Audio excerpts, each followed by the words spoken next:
Hello guys, in this video I'm going to show you how you can add items to your favorite list and where you can find them afterwards. But first I wanted to tell you that don't forget to subscribe, because at 10,000 subscribers I'm going to show you my YouTube revenue statistics and my growth strategy, how you can make money online.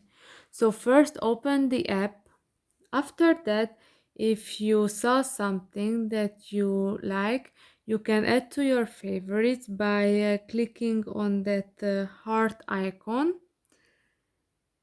And after that, if you want to check your favorites, you can see that favorite option at the bottom of the screen. You have to click on that, and here you can see all your added items. So here are the items, but you can add shops as well. And after that, searches.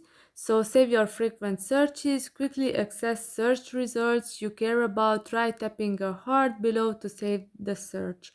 So yeah, this is a really good option if you want to search items quickly. Yeah, and this is for this video. I hope that it was helpful for you. If yes, please consider subscribing and see you in the next one. Bye bye.